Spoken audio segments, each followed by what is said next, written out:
IFR procedures and navigation data are constantly changing, and Jeppesen approach charts reflect this dynamic character of instrument flight operations. This program, entitled Approach Charts, is designed to help you easily recognize and understand the features depicted on Jeppesen charts and to increase their usefulness when you plan and fly instrument approaches. Before beginning, it should be noted that Jeppesen does not create the criteria or devise the procedures for an approach. This is done by the governing authority in each country. In the United States, this authority is the Federal Aviation Administration. Jeppesen takes the textual description of the approach, which has been created by the governing authority, and converts it into an easily readable chart. Let's take a look at a typical approach chart to see what information is provided. For part of this discussion, we'll use a fictitious location called Terps, California. This program emphasizes Jeppesen's original approach chart format, with enhancements such as big and bold type for selected frequencies, fixed names, bearings, and altitudes. At the conclusion of this program, a brief overview is presented of Jeppesen's new approach chart format based upon a standardized briefing strip concept. As charts are converted and phased in, the new format will become the Jeppesen standard layout worldwide. To fully analyze the approach chart, we'll break it down into 4 sections: the heading, plan view, profile view, and landing minimums. Then we'll discuss the airport diagram, which is usually found on the reverse side of the first approach chart. The airport information is listed at the right side of the heading box. All Jeppesen civil approach charts are filed alphabetically by city name within a state. The city name is shown in bold print for easy recognition. Below the city is the airport name. Next, the specific procedure is noted. The name of the procedure identifies the type of approach and the navigation facilities required. When DME is part of the procedure name, DME equipment is required to shoot the approach. Where straight-in minimums are not provided, the approach is identified with a letter and only circle-to-land minimums are specified. Here you can fly the circling approach by using either the VOR DME RNAV or by using Global Positioning System. When GPS can be used for the approach, the 4-letter Jeppesen Nav Data Airport Identifier is added to assist in selecting the appropriate airport information from the GPS database. This section of the chart also includes the procedure's primary navigation aid and frequency along with the identifier. Below this is the airport elevation, which is the highest usable landing surface on the airport. In contrast, the touchdown zone elevation is the highest elevation within the first 3,000 feet of the landing surface. To the left of the airport information is a small circle which shows the minimum safe altitudes, or MSAs, for the approach. The altitude shown in each sector provides a minimum of 1,000 feet of obstacle clearance within a 25 nautical mile radius of the navigation facility listed below the circle. If the normal 25-mile radius does not apply, it is noted below the navigation facility identifier. Notice that the sectors are formed by magnetic bearings to the station. In this example, the northeast sector is formed between the 180 and 270 degree bearings. There are 2 things to remember about MSAs. First, if the navigation facility for the approach does not provide full azimuth reference information, such as an ILS, the minimum safe altitudes may be based on the primary omnidirectional facility in the area. In the case of current RNAV approaches, MSAs are predicated on an RNAV waypoint, which is usually the missed approach waypoint. The second consideration is that the MSAs may be different for each approach at the same airport, because the approaches themselves may use different facilities.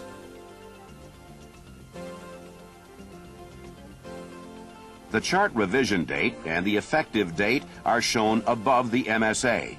You should never use a chart before 0901 Zulu on the effective date. If there isn't an effective date, then the chart is for use upon receipt. The chart index number is listed to the right of the revision date. This number helps you group your charts in the proper order and enables you to locate a chart quickly for revision. The first digit represents the airport number. Additional airports listed under the same geographic location are arbitrarily assigned other numbers. Since these numbers are arbitrary, they do not necessarily indicate airport capability or importance. The second digit indicates the chart type. The meaning of each digit can be found in the introduction section of your airway manual. You should refer to this section whenever you're in doubt about the meaning of a particular symbol. The last digit is used for filing more than one approach of the same type. For example, 11-5 is the ILS runway 12 right approach at Lambert St. Louis International Airport. 11-1, 2, 3, and 7 are other ILS approaches at St. Louis. This is Terps International Airport Information Mike. The 0245 Moving to the communications box, notice that the frequencies are listed in the normal sequence of use when arriving at an airport. ATIS, approach, tower, and then ground. At larger airports, separate frequencies may be used, depending on the sector from which you're approaching. At Los Angeles International, the approach control frequencies are sectorized. There are also different tower frequencies, depending on whether your destination is the north or south complex. You should also look for special notes or symbols in the communications box. For example, Cedar Rapids approach, tower, and ground frequencies do not operate continuously as noted by the asterisk symbol. When Cedar Rapids approach is not operational, you should use Chicago Center for approach clearance. In addition, when the tower is not in operation, the tower frequency is used as the common traffic advisory frequency. In some cases, local airport advisories can be received from the flight service station. The next section we'll look at is the plan view. To help you measure distance, a mileage scale is located along the left side of the chart. Normally, this scale is 1 inch equals 5 nautical miles. However, if the geographical area is large, the scale could be 7.5 nautical miles per inch. Latitude and longitude lines are shown in 10-minute increments along the inside edges of the plan view. In this case, 35-30 represents 35 degrees 30 minutes north latitude, and 119-10 represents 119 degrees 10 minutes west longitude. The primary airport is depicted with its corresponding runway layout. Other airports in the vicinity are shown screened for reference. These include airports with an instrument approach and others which underlie the final approach course. A star symbol represents a lighted beacon. The NavAid symbols shown on the plan view are similar to those found on other Jeppesen charts. For example, an NDB is depicted by a series of concentric dotted circles. A VOR is indicated by a compass rose. A TACAN, or DME, is depicted by a serrated circle. And a VORTAC, or VOR-DME, is shown by combining the two symbols. Localizer, ILS, LDA, SDF, and MLS approaches are shown with a half-feathered arrow, while a localizer back course approach is indicated by a half-solid arrow. NavAid information for the approach is printed on the plan view. The information for the navigation facility providing the final course guidance is included in a shadow box. The NavAid information for other facilities does not have this shadow. These boxes contain the facility name, frequency, identifier, and Morse code. If a D appears in the box, it indicates the facility transmits DME information. For VORs, a letter T appearing in the box indicates that the station is a terminal class facility. These nav aids are used primarily as approach aids and are normally not part of the en route structure. An L indicates a low altitude class VOR, while an H is used with high altitude stations. If the facility is a localizer, ILS, LDA, SDF, or MLS, the nav aid information is enclosed in an oval. On localizer backcourse approaches, the front course is also included for aircraft with HSI equipment. By setting in the front course, the HSI displays normal sensing. Some man-made and natural objects are depicted on the plan view as reference points. Generally, reference points which are less than 400 feet above the airport elevation are not shown. A dot is used as the reference point for natural objects, while an inverted V symbol represents unidentified man-made reference points. When man-made objects are known, they are depicted with specific symbols, such as a tower or building. The mean sea level elevation, as measured at the top of the reference point, is given next to the symbol. Where the elevation of the object has not been accurately surveyed, a plus-minus symbol is placed near it. The highest reference point portrayed on the plan view is indicated by a bold arrow. Generalized terrain contour information may be depicted when terrain within the approach chart plan view exceeds 4,000 feet above the airport elevation, or when terrain within 6 nautical miles of the airport reference point rises to at least 2,000 feet above the airport elevation. Now let's look at the various flight paths illustrated on the plan view. Besides the various segments, approach transitions may also be shown to assist you when departing the en route structure for the initial approach fix, especially where the IAF is not part of the en route structure. There are several approach transitions on the TERPS plan view. One starts at the TERPS VOR. Another begins at Taylor intersection. And another at Berry intersection. All three are flyable routes which provide at least 1,000 feet of obstacle clearance when you're flying at the prescribed altitude. This obstacle clearance extends 4 nautical miles on either side of the charted course. You can tell if a route is flyable by noting several items. The magnetic course is shown with the course line, and the nautical mile distance is printed next to the line. The route has a minimum altitude such as 5,000 feet. In addition, a flyable route uses a heavier line weight and a larger arrowhead than the line used to indicate VOR cross radials or NDB bearings forming a fix. Notice the difference between the line from Taylor to Quist and the line from TERPS VOR designating the 122 and 149 degree radials to the DME arc. These last two radials are not flyable routes. The 122 degree radial marks the beginning of the DME arc. The 149 degree radial is called a lead radial. It provides you with a lead point for making your turn from the DME arc to the inbound course. Notice how the DME arc turns inbound at this point. Where space is limited, the information for a route is printed below the facility box. For example, Coop intersection is formed by the 239 degree radial of El Nido Vortac. As the note indicates, this radial is also a flyable route.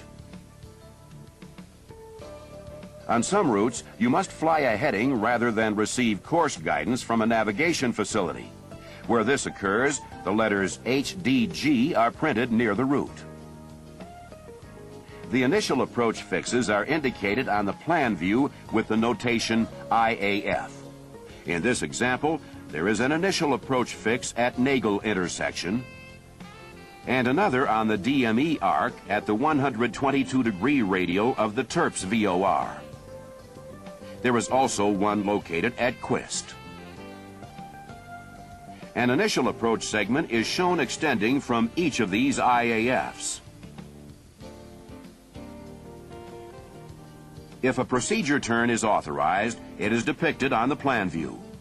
When this type of symbol is used, you may reverse course any way you desire as long as you stay within protected airspace. You must also stay at or above the minimum altitudes and within the distances shown on the profile view. However, some course reversals are not optional.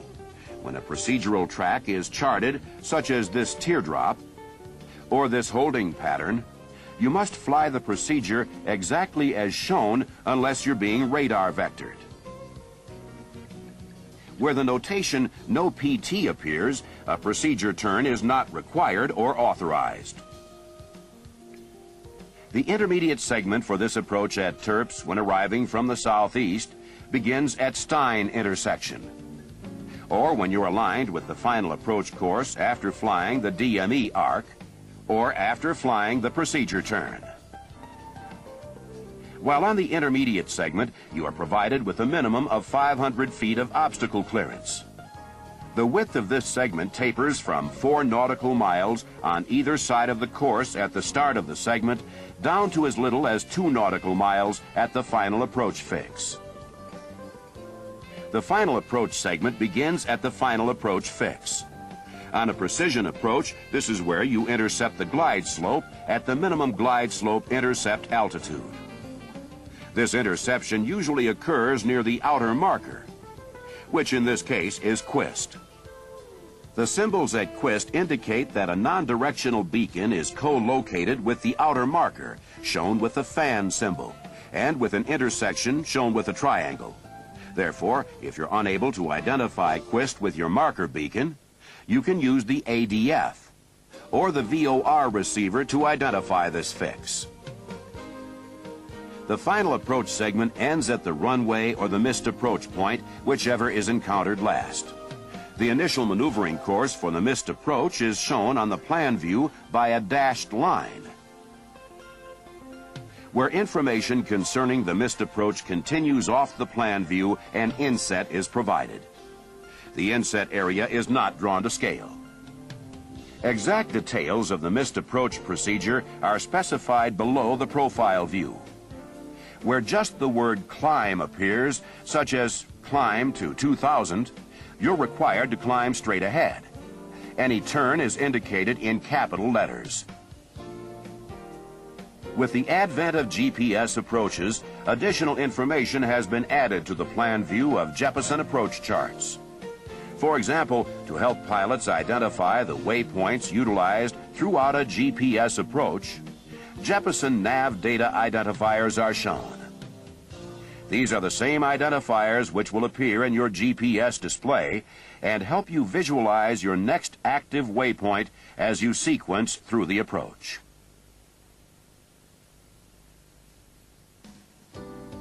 Now let's discuss the profile view on the Terps California chart. This section of the approach chart is a side view of the procedure, but is not drawn to scale like the plan view. The profile view simply depicts the altitudes, fixes, distances, and magnetic courses to be flown. The dominant feature is the heavy solid line representing the flight path. Before glide slope interception, this line represents the flight path for both the precision and non-precision approach. From the glide slope interception point, it only represents the precision approach. The non-precision approach path is depicted by a dashed line. The flight path begins in the procedure turn and descends outbound, which for this approach is shown to the right of Quist. The minimum MSL altitude is shown above the solid flight track line. The direction of course reversal is depicted in the plan view. The number enclosed in parentheses shows the height of the flight path above the runway touchdown zone, not the height above the ground. For example, when you're flying at an altitude of 4,900 feet MSL on this approach, you are 2,427 feet above the runway touchdown zone.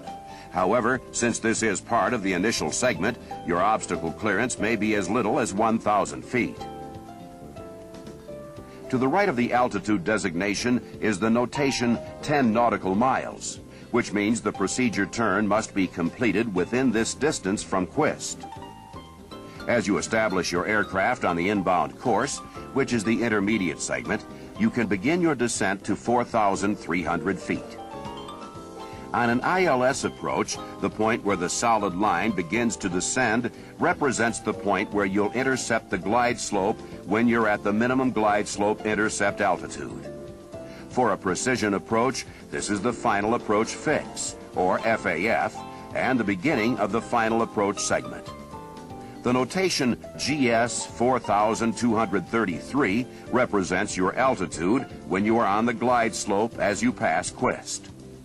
For the localizer, glide slope out, or non-precision approach, however, you cannot begin your descent from 4,300 feet until you reach the final approach fix, which is indicated by the Maltese cross symbol. For this localizer-only approach, the dashed flight path indicates a descent from Quist to the minimum descent altitude. The flight track continues level at the MDA to the missed approach point, or MAP, identified by the letter M on later edition charts. The track then turns sharply upward, ending with an arrowhead. This shows the beginning of the missed approach procedure in the event of an unsuccessful approach. The missed approach point for a precision approach is shown close to the middle marker where the solid line indicates climbing flight. Notice that the missed approach at the decision altitude does not indicate level flight, since you must make an immediate decision to continue the approach or execute a missed approach when you reach the DA.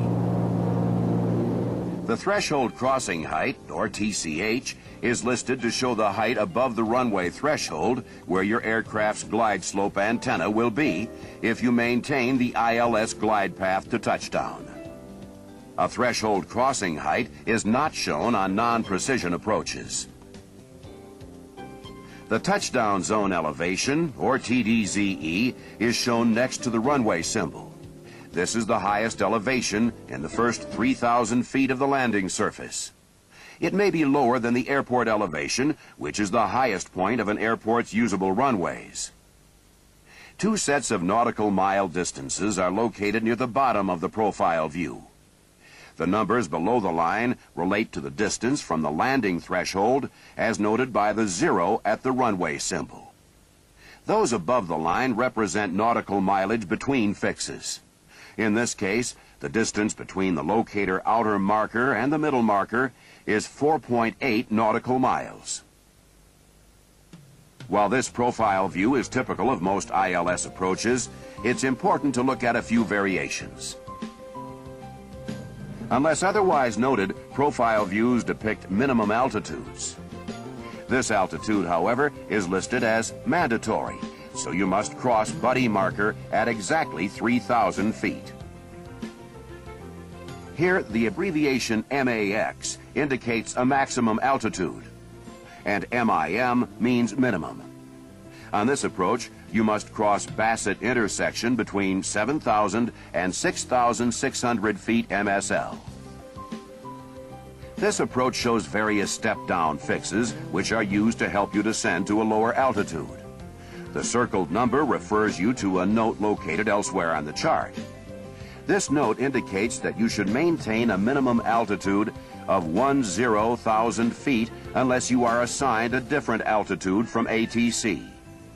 After you have passed the boo-boo intersection, which may be identified by the 21.8 DME of the ILS localizer, you can descend to an altitude of 9,000. After passing 16.5 DME, which is Bengal intersection, you may descend to 8,000 feet to intercept the glide slope. However, for the localizer-only approach, you may descend to 7,000 feet. The symbol V represents a visual descent point, or VDP, for a non-precision approach. It is the location where you may begin a normal descent from the MDA if you have the runway environment in sight. If VASI lights are installed at the airport, your aircraft should be on the VASI glide path at the visual descent point. This VDP is identified by the 5.1 DME fix. This point is an advisory fix, as noted by the thin vertical line. To descend, the approach threshold of that runway or approach lights or other markings identifiable with the approach end of that runway must be clearly visible. When a course reversal is not authorized, you will see this format.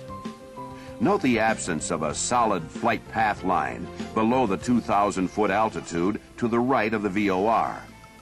This indicates that 2,000 is the beginning altitude for the straight-in procedure. On this approach, the two facing arrows indicate you must use a holding pattern as your course reversal. You can find the direction of the turns on the plan view. 1-minute legs are specified for this holding pattern, and both legs are flown at 2,700 feet. On this approach, you must fly the outbound heading no lower than 1,500 feet. When you're established inbound and have been cleared for the approach, you can descend to 1,200 feet. This procedure turn depiction shows that you can descend to 3,500 feet while outbound. Then, when established on the inbound course, you can descend to 3,000. Here you may descend down to 3,000 feet while outbound on the procedure turn. You then fly the inbound leg at a level altitude until reaching Cody intersection. This does not preclude you from continuing your descent down to 3,000 feet if you have not reached that altitude prior to intercepting the inbound course. A Category 2 ILS uses the same basic format as a standard ILS, but does have some specialized information. For example, notice that there are 2 decision altitudes on this approach. This is because the lowest available Cat 2 minimum is normally a decision height of 100 feet above the touchdown zone elevation. When certain airborne equipment is out of service, or when pilot and operator requirements preclude the use of the lower minimum, normally a decision height of 150 feet applies. The RA entries indicate that the decision height can be determined by radio altimeter. This type of instrument displays the actual height above the ground. Now let's take a moment to look at the missed approach procedure as indicated by the curved line and arrowhead. A missed approach from an ILS generally requires you to maintain a straight climb to a specified altitude before turning, usually a minimum of 400 feet. A non-precision approach, however, often requires an immediate climbing turn. The reason for this is that an ILS missed approach normally begins about 200 feet above the runway elevation, but can be even lower on Category 2 or 3 approaches. These altitudes do not ensure adequate obstacle clearance if you begin an immediate turn. On some non-precision approaches, however, the MDA may be high enough to permit the turn as you initiate a climb. Because each missed approach is unique, be sure to read the procedure carefully and compare it to the missed approach track in the plan view to make sure you fully understand the procedure.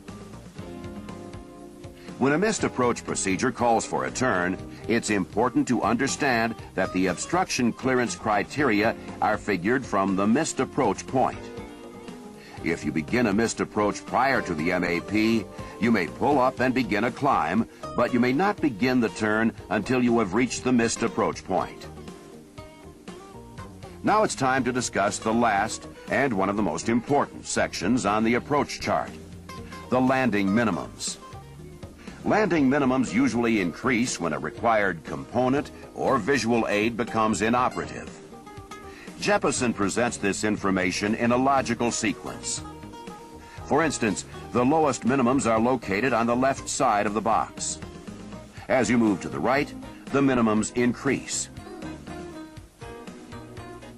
On most approach charts, the minimums table actually represents two groups: straight in and circle to land.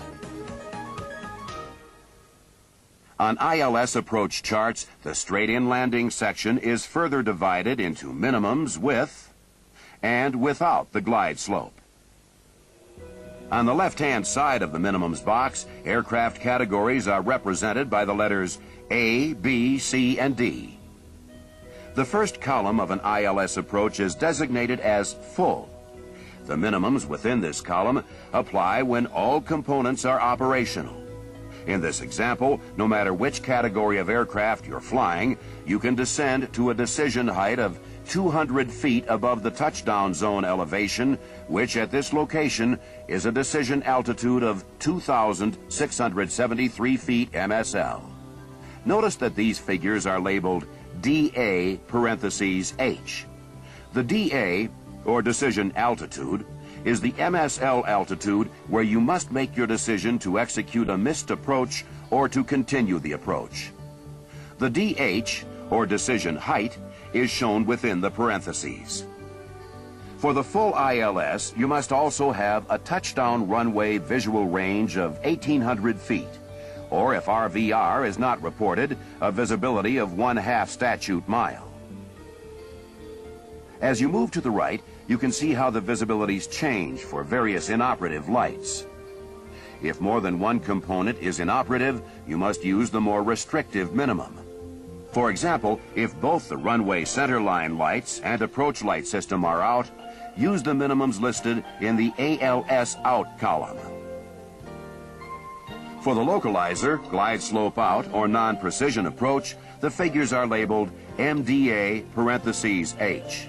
The MDA, or minimum descent altitude, is the MSL altitude below which descent may not be made without visual reference. The H, or height, is shown within the parentheses. On the far right are the circle to land minimum altitudes and visibilities. The protected airspace during a circle to land maneuver depends on your aircraft's approach category, which is based on its airspeed. This airspace ranges from 1.3 nautical miles from the runway ends for Category A aircraft to 2.3 nautical miles for Category D aircraft. Remember, if you're flying the maneuver at an indicated airspeed faster than the maximum limit of the speed range for your category of aircraft, you should use the next higher speed range. Otherwise, you might not have the necessary obstacle clearance. The altitudes in parentheses show heights above the airport. These numbers are not based on heights above the touchdown zone because circling minimums are not referenced to a specific runway. A note in this section indicates that circling approaches are not authorized northeast of runway 12 left and 30 right. One reason may be due to high obstructions within the circling approach area. Again, it's important to look at some variations in the minimums box. For example, on this approach, notice that there is a decision altitude and height penalty when using a remote altimeter setting.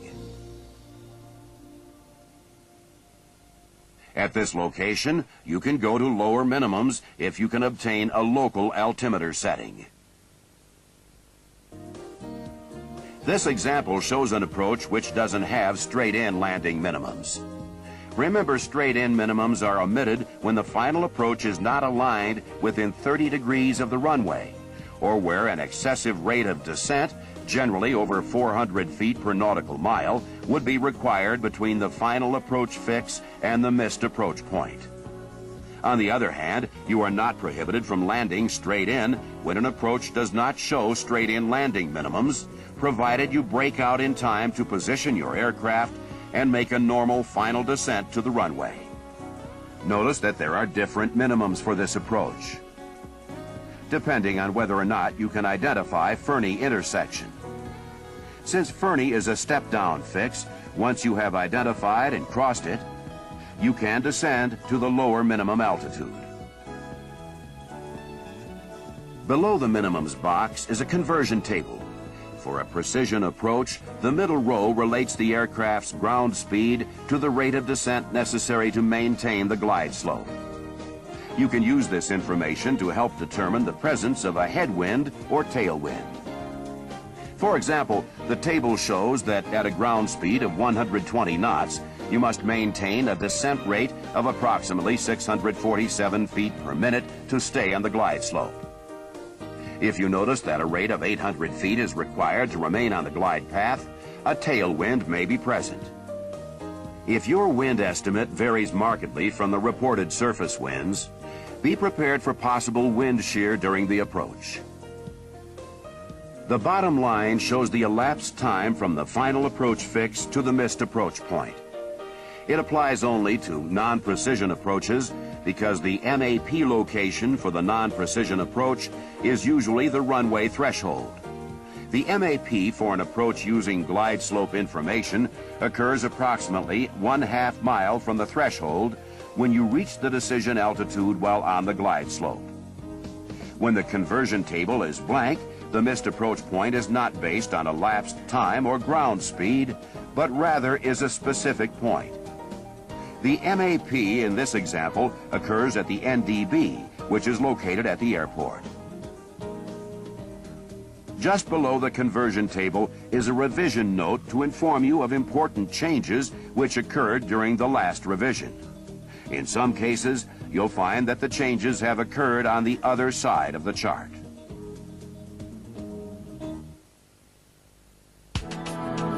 When airborne, you have plenty of navigation information to help you locate your position.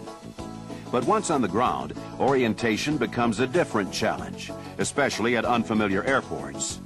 The airport chart is a valuable aid in this situation. It is usually located on the reverse side of the first approach chart for each airport. The communications box lists the radio frequencies in their sequence of use for departure. If available, the VOT frequency is also listed. The geographical coordinates for the airport are shown beneath the city, state, and official airport name. This is followed by the airport's magnetic bearing and distance to the airport from a nearby VOR-DME or VORTAC. The airport's elevation and magnetic variation are listed next. The plan view contains an airport diagram which is drawn to scale, except for the width of some taxiways. Since the scale used for the airport diagram may vary from chart to chart, a bar scale is provided to indicate the diagram dimensions. On plan views, latitude and longitude tick marks are shown around the outside edge. This helps you determine your exact location on the airport if your aircraft is equipped with a latitude-longitude navigation system. The airport diagram has several features that help you familiarize yourself with the airport. To avoid confusion, each runway is shown in black, while taxiways and ramp areas are printed in a lighter shade. The runway number, and when available, the exact magnetic bearing and runway end elevation are also shown. Some of the symbols on the plan view include the bar across the runway, which indicates a displaced threshold. In this case, it is associated with runway 30 right. The note and the reversed color runway at the approach end of 30 left depicts a 200-foot overrun. If an approach lighting system is installed, a symbol showing the lighting array is printed at the appropriate runway end. For a detailed description of the lighting systems, you can refer to the approach chart legend pages. When appropriate, taxiways are labeled by letter designators. Notice that Terps Taxiway Gulf is a parallel taxiway for runway 6 and 24. The airport reference point, abbreviated ARP, shows the intersection of the geographical coordinates published for the airport. Keep in mind that an ARP may not be designated for every airport. The additional runway information section presents more detailed information than can be shown on the plan view. Included in this section is a listing of each runway with its lighting systems, including VASI or related systems, and whether the runway is grooved. Also included are the usable lengths of the runways beyond the threshold and glide slope, and the usable takeoff distance if the takeoff is restricted. The last column shows the width of the runways. The bottom portion of this section identifies special runway information. This information is noted by ball flags in the runway column. The last section of the airport chart shows takeoff and alternate minimums. The title Takeoff and IFR Departure Procedure is used to indicate that both takeoff minimums and IFR departure procedures are specified. The specific departure procedure for each appropriate runway is contained in a textual format. When an IFR departure procedure is not specified, this table is just titled Takeoff. Within this section, the standard and lower than standard takeoff minimums for individual runways or groupings of runways are shown for commercial operators and air carriers. For example, the STD column under each grouping reflects the standard takeoff minimums prescribed in the FARs for aircraft with 1 or 2 engines, and for aircraft with more than 2 engines. Remember, if you're operating under Part 91, you are not required to comply with the published IFR takeoff minimums. However, you should realize that these minimums have been established for the operation of commercial aircraft. Therefore, it is wise to comply with the standard minimums. Also keep in mind that the publication of lower than standard minimums does not constitute authority for use by a given commercial operator. To be able to use the lower minimums, commercial operators must obtain appropriate approval in their operation specifications. For example, if the centerline lights and runway centerline markings are available on runway 12 left, 0 right, some operators can take off with as little as 600 feet RVR, providing there are at least 2 operational transmissometers. The next column, entitled Adequate Visual Reference, is another lower than standard category which may be permitted for some operators. What this means is that you must have a visual reference which allows you to continuously identify the takeoff surface and maintain directional control throughout the takeoff run.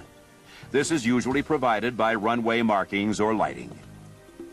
Notice that in order to take off on runway 6 with at least the standard visibility minimum, you must be able to maintain a minimum climb rate of 340 feet per nautical mile to 3,100 feet. If you are unable to meet the climb requirement, you must have a ceiling of at least 300 feet and 1 statute mile visibility. To the far right of the chart, the alternate airport weather minimums are published. These minimums are listed only when the airport may be used as an alternate on your flight plan.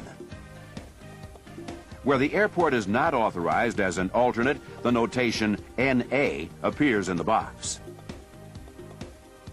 The proper execution of an IFR approach takes planning, coordination, and the ability to accurately extract information quickly from the charts. You should never take anything for granted. Even if you have performed the same approach many times, it's important that you review the charts and check for any recent changes. Now that we have completed our review of Jeppesen's original approach chart format, let's take a look at the new approach chart format based on the briefing strip concept. Eventually, all Jeppesen approach and airport charts worldwide will be converted to the new format. The general layout of the new approach chart format includes the following sections: Heading, Plan View, Profile View, and minimums. The heading section consists of heading information, communications, pre-approach briefing information, and the minimum safe altitude, or MSA, graphic. The plan view section includes the approach plan view graphic. The profile view section contains the profile view graphic, conversion tables, and icons. The minimum section contains landing minimums. Basic approach information is presented in the sequence in which pilots would normally brief or review the procedure prior to flying it. The new format incorporates human factors evaluations, a standard pre-approach briefing sequence of information, crew resource management or CRM techniques, and an emphasis on usability and legibility. Rearrangement of information on the new chart format concerns how pilots review and use the chart data. For example, the upper right corner of the heading information is accessed first by most pilots. The flow is then right to left, and the arrangement of information is designed to keep it visible even when the chart is clipped to the control column. Pilots typically refer next to communications, then through the pre-approach briefing information and MSA. The typical usage pattern continues down through the approach plan view graphic, profile view graphic, conversion tables and icons, then finally into the landing minimums. As we examine the new chart format in more detail, notice that the location name and procedure identifier help you quickly identify and retrieve the approach to be briefed and flown. At a location, charts are grouped or indexed by similar procedure type: ILS, VOR, NDB, etc., and sequenced according to runway number, lowest to highest.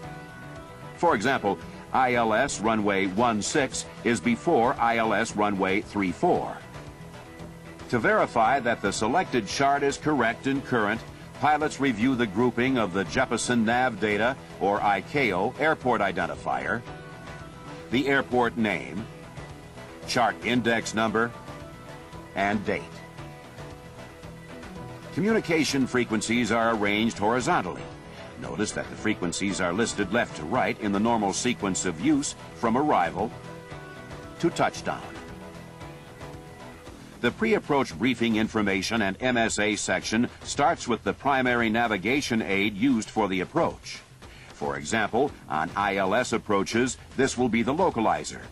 Included is the nav aid type, identifier, and the associated frequency enlarged and made bold.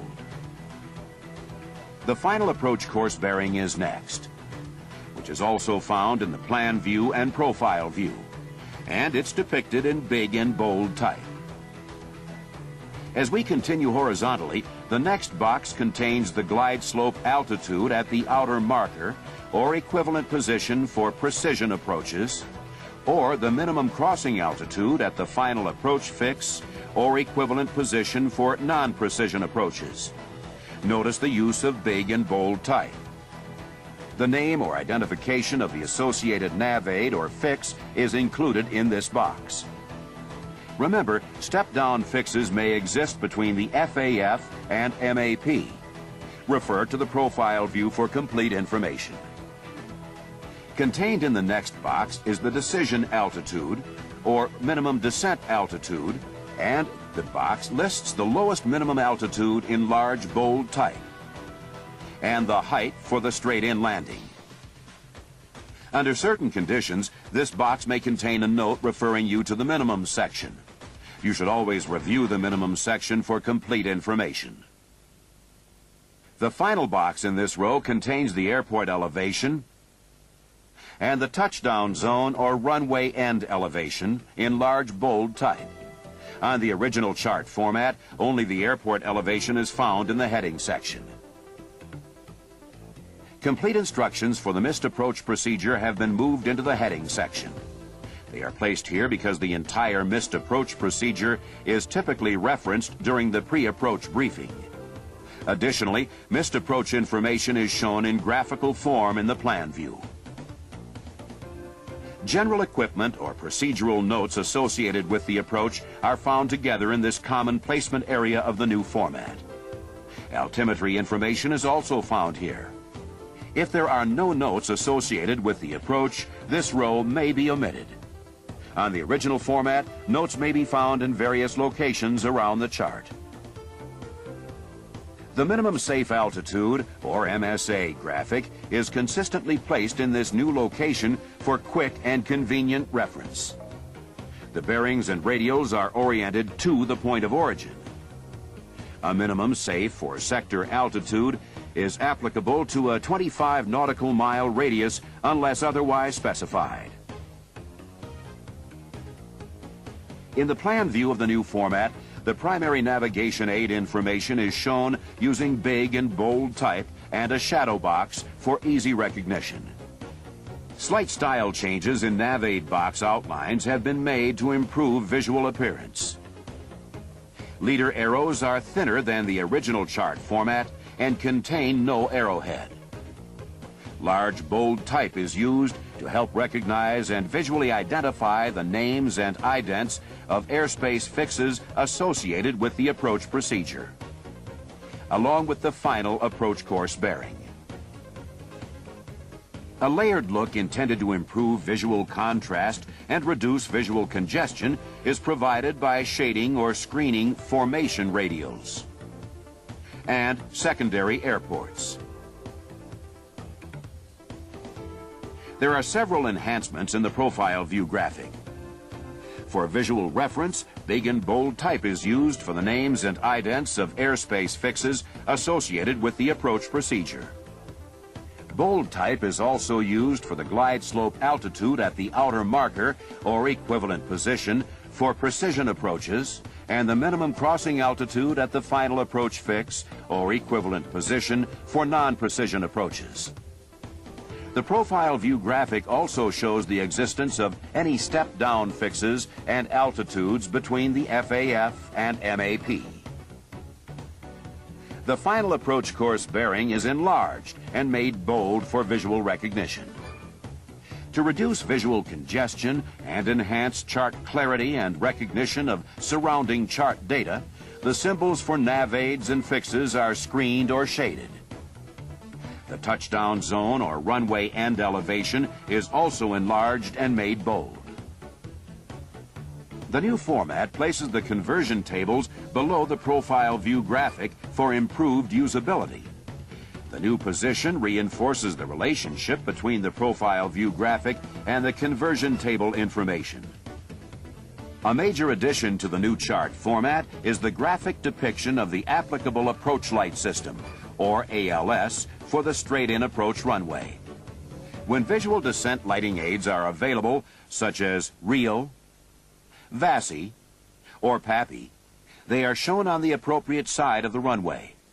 An explanation of the symbols used for approach lights is found in the approach chart legend. Another new feature is the addition of missed approach icons. Located below the profile view graphic is a series of symbols which represent initial pilot actions in the event of a missed approach. They provide symbolic information about the initial up and out maneuvers only. In this example, the icons are read as climb to 5,800 feet, then climbing left turn to 8,000 feet, via a 260-degree heading. Always refer to the missed approach instructions in the heading section and the plan view graphic for complete information about the missed approach procedure. The presentation of landing minimums is unchanged in the new format. Big and bold type is used to depict decision altitude, or DA, and minimum descent altitude, or MDA. There is a minor change in the location of notes applicable to landing minimums. These notes are placed in a common location below the landing minimum section. In order to conform with the new approach chart format, some minor changes have been made to airport charts. The heading is rearranged, and communication frequencies are shown horizontally in normal sequence of use. The airport plan view graphic includes a new magnetic variation symbol. Additionally, the airport bearing and distance from a nearby VORTAC is depicted.